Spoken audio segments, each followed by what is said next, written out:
I'd spent a few days in Nashville visiting some college friends. I live in Atlanta, so it's about a 4-hour drive. On my last day in Nashville, my old friend Mike messaged me on Instagram asking when I was leaving. When I told him I was heading back that afternoon, he mentioned that he lived in Murfreesboro, which was actually on my route home. Mike and I had been close friends in high school, but lost touch after graduation. We followed each other on social media, but hadn't actually spoken in almost 6 years. He suggested I stop by his place since it was on my way, and I thought, why not? It would be nice to catch up. When I arrived at his address, I was struck by how old-fashioned his house looked. It wasn't run down or anything, just aged. The wooden porch creaked under my feet as I approached the door. When Mike opened it, I caught the scent of old wood and something rustic like a vintage cabin in the Smoky Mountains. Mike welcomed me with a big bear hug and pulled me inside. Some friendships stay pure no matter how much time passes.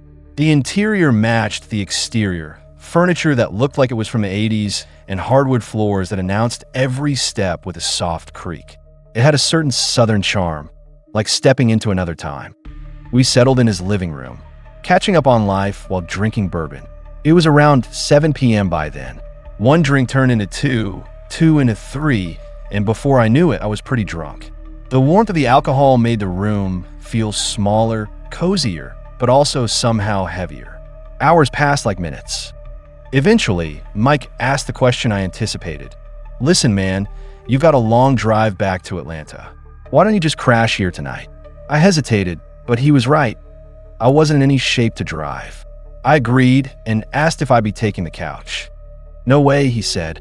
I've got a spare room. Nothing fancy, but better than the couch. We ordered some barbecue delivery, ate, and afterward, he led me down a short hallway to the spare bedroom. I didn't pay much attention to the room itself because I was hammered, but I remember the air felt still, like the room hadn't been used in a long time. I collapsed onto the bed, exhausted and drunk. Sometime in the middle of the night, I woke up. My mouth was dry, my head spinning, and the room was dark except for moonlight filtering through the blinds. That's when I saw it. In the far corner of the room, on the closet door, there was something hanging. At first, it looked like a long black trench coat on a coat rack. But as my eyes adjusted, the shape felt wrong. It had a broad upper portion, almost like shoulders, and the way it hung made it look less like fabric and more like a silhouette. My heart pounded in my chest. I didn't remember seeing that when I stumbled into bed, but I'd been drunk. Maybe I just hadn't noticed. I rolled over, tried to ignore it. Just a coat, nothing more. But I couldn't help myself. I peeked again, still there. I squeezed my eyes shut, took a deep breath, and forced myself to sleep. I don't know how long I was out before I woke up again. It wasn't just discomfort that pulled me from sleep. It was sound, a slow, soft creaking, like someone stepping carefully on an old wooden floor. My eyes shot open. The room was dimly lit now, dawn creeping through the blinds. I turned my head toward the corner, and my stomach dropped. The coat was gone. I sat up so fast that my head spun. My body buzzed with a sickening mix of fear and leftover alcohol. I scanned the room, heart thudding against my ribs. There was nothing in the corner, just an empty closet door. I threw the covers off and rushed to Mike's room. He was snoring, completely unaware of the panic storming through me. I shook him awake, which took effort considering how drunk we'd both been. The coat, I said breathlessly. The one on the coat rack in the spare room. He squinted at me, confused. What coat? The black trench coat.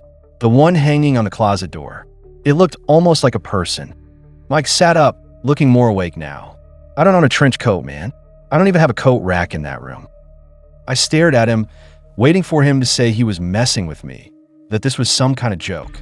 But his expression stayed serious. Come look, I said. He sighed but got up and followed me back. I pointed to the exact spot. It was right there. Mike scratched his head and asked if I was sure I wasn't just dreaming, but I insisted. I know what I saw. I woke up and it was there. Then I woke up again and it was gone. We stood in silence for a few moments, both feeling the same eerie stillness pressing in on us. Mike finally exhaled and suggested we check the entire house, just in case. We searched every room, every closet, every corner. Nothing. No signs of forced entry. No weird coats hanging anywhere. Nothing that could explain what I saw. Eventually, Mike tried to convince me that I'd been in some half-dream state, seeing things that weren't there. I wanted to believe that. Really, I didn't want to think about the alternative. As soon as the sun was fully up, I grabbed my stuff, said goodbye, and hit the road. I almost felt guilty leaving him alone after that. The whole drive back to Atlanta, my mind kept circling back to that moment. Waking up to that coat-like figure in the corner, the way it was just gone in the morning. Maybe Mike played a cruel prank on me, but to this day, he's never admitted to anything. Or maybe, just maybe, there had been someone or something in that house watching me sleep who decided to leave before morning came. Thanks for watching this story on Dark Tales Vault. If you enjoyed it, please hit that like button and subscribe to help us reach our first 100 subscribers. Every single one of you makes a difference to this new channel. Have you ever stayed in a friend's house and felt like something wasn't quite right? Share your experiences in the comments below.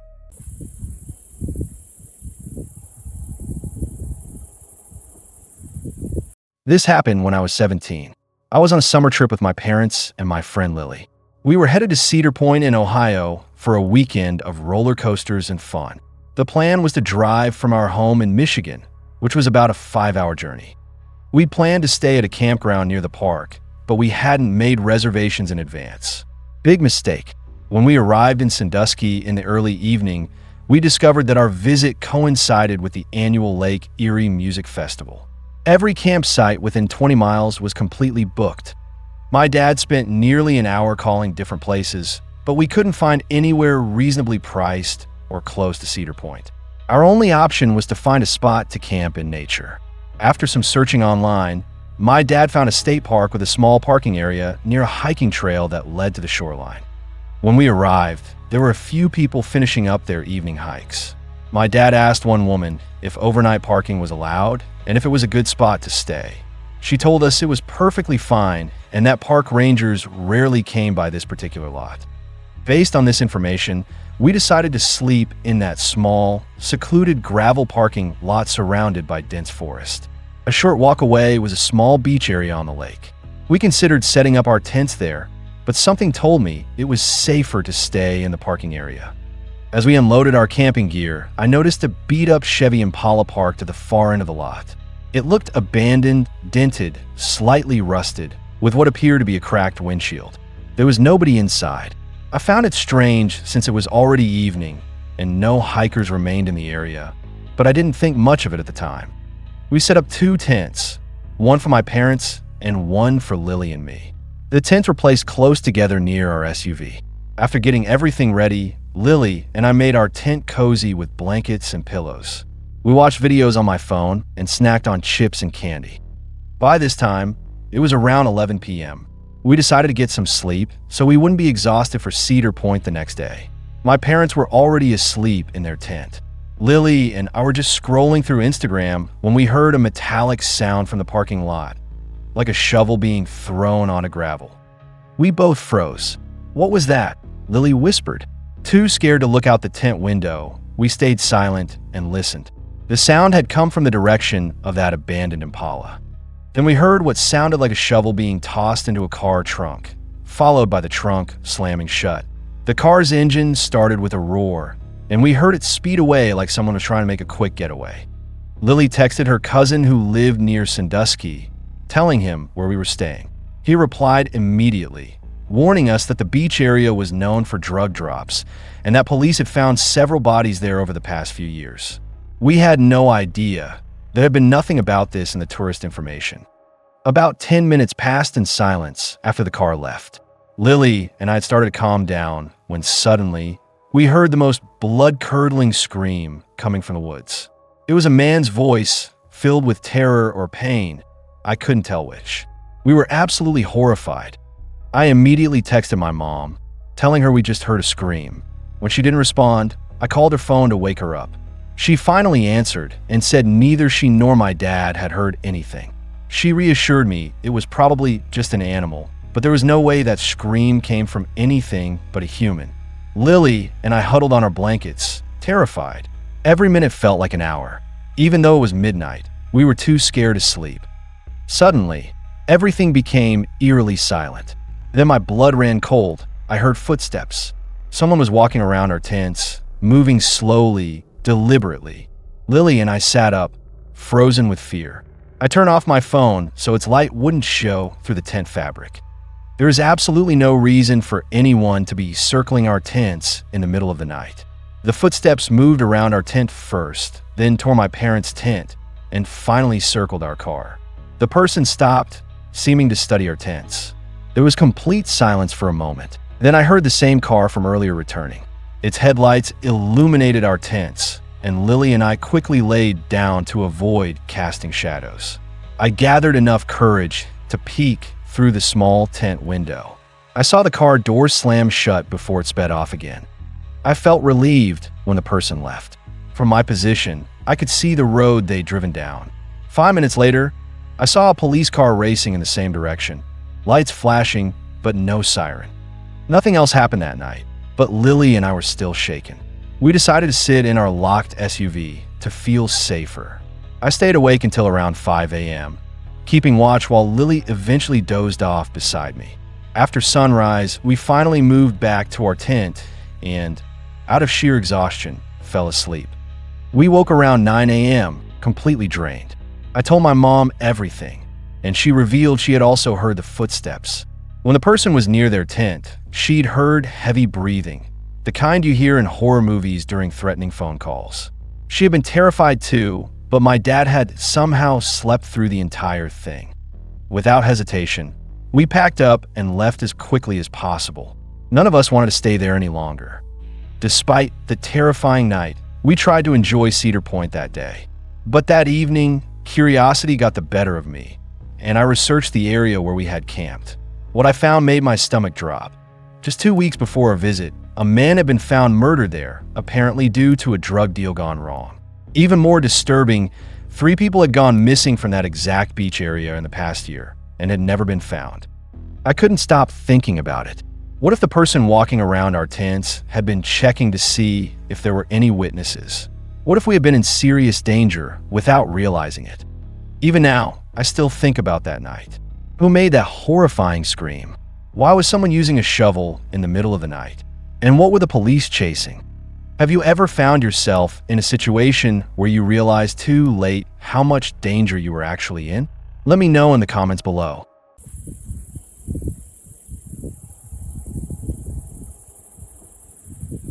This is a story that still haunts me when I think about it, even though I was so young when it happened. 6 is around the age where my childhood memories start to become clear. I have one sibling, my older brother Dylan. He's 2 years older than me, so at the time he was 8 while I was 6. We lived in a 2-story colonial house in a quiet suburb outside of Portland, Maine. Our parents' bedroom was on the first floor, while Dylan and I shared a large bedroom upstairs. I had a strict bedtime, 8:30 p.m. If I didn't abide by it, or if our dad caught either of us up past our bedtime, we'd be in serious trouble. Our dad was always strict with us as kids. I don't remember if this happened on a school night or over the weekend, but I woke up in the middle of the night to Dylan shaking me awake. I was confused why he was waking me until he whispered to be quiet and listen. I did listen, and I heard what he was talking about. It was our mom's voice calling for us downstairs, but in a very quiet whisper. "Dylan, Ethan, come downstairs." I was about to get up to answer our mom, but my brother told me not to. He said that he didn't think it was mom. I told him to stop trying to scare me. I remember being so annoyed with him. He told me to go closer and listen better. So I got up and went toward our bedroom door. Right outside was a small hallway that led to the bathroom and another bedroom where our grandmother would stay whenever she visited. Directly to the right when you leave our bedroom was the stairway that led downstairs, which had its own door. I put my ear up to our bedroom door and heard the voice clearer. It sounded like our mom, calling our names, "Dylan, Ethan." I whispered to Dylan, "That's mom," and he insisted, "No, it's not." Somehow, as a 6-year-old and a younger brother, I found myself being the one confident enough to open our bedroom door. I listened through the stairway door, but now the voice had stopped. I whispered to Dylan that mom must have walked away, and again he said, "That's not mom." I kept telling him to shut up and that he was scaring me. I unlocked the stairway door and slowly pulled it open to avoid making noise. When the door was open just enough, I peered through the opening. At the bottom of the stairs was, clear as day, the silhouette of a woman. But right away, I knew it was not our mom. Whoever it was, she saw me because she said, "Hi, sweetie, come down." Her voice was almost right, but something about it was off, like someone trying to sound like our mom, but not quite managing it. I immediately shut the door and locked it, then went back into our bedroom and locked that door as well. I started to cry, and Dylan kept saying, "I told you." We both agreed to start screaming as loud as we could on the count of 3 to wake our parents. So on 3, we started stomping on the floor and screaming at the top of our lungs. It didn't take long for our parents to come charging up the stairs, pounding on our locked door. At first, our dad was angry about the door being locked, but as soon as we let them in and they saw that I had been crying and we were genuinely disturbed, they listened to us. My mom was particularly concerned after we told her she was not at the bottom of the stairs and she was not calling our names. She asked what the woman looked like, but all we could say was that we couldn't tell. It was too dark to see details. Meanwhile, our dad ran downstairs to search the house. After a while, our mom kissed us goodnight again and, I'm pretty sure, told us to keep the doors locked, which was a first. I was too young to fully understand, but it seemed as if our parents knew exactly who it might have been. Dylan and I looked out the window when we heard the doorbell a while later, and we saw a police car outside. We wanted to go downstairs, but we stayed put. I remember we begged our parents to tell us who it was and what happened, but they would always say they didn't know. They would also say they were proud of us for not going downstairs. Personally, I think they didn't know who it was, but to save my brother and me from further trauma or fear, they never told us. Because the last time I visited my parents for dinner, I asked them about it, and they still shrugged it off as some random intruder. But that never explained how that woman knew our names. Years later, when I was in high school, I discovered through an old newspaper article that around the time of this incident, a woman had escaped from a psychiatric facility about 20 miles from our home. She had been committed after trying to abduct children by pretending to be their mother. I've never confronted my parents with this information. Part of me doesn't want to know if that was who was in our house that night. But sometimes when I'm staying in my parents' house and I hear sound at night, I still freeze, wondering if I'll hear that whispering voice calling my name again. Have you ever experienced something in your childhood that your parents try to shield you from? Do you think some mysteries are better left unsolved? Share your thoughts in the comments below.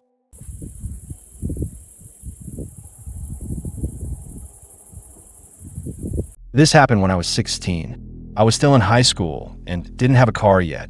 So I was at the mercy of my mom driving me around or just walking if places were close enough. It was a Friday night in early October in our Phoenix suburb. My friend Jasmine was having some friends over since her parents were out of town. My mom dropped me off at her house, which was about a 3-minute drive or 20-minute walk from our place. My mom was single at the time and liked to go out too, so she told me that if she was out late, I should just walk or get a ride home. I knew this meant she had a date that night. There were 4 of us girls at Jasmine's house. Jasmine, me, Zoe, and Vanessa. We hung out in her backyard by the pool for a few hours until some boys from our school unexpectedly showed up. By unexpectedly, I mean Jasmine didn't tell me she was inviting them.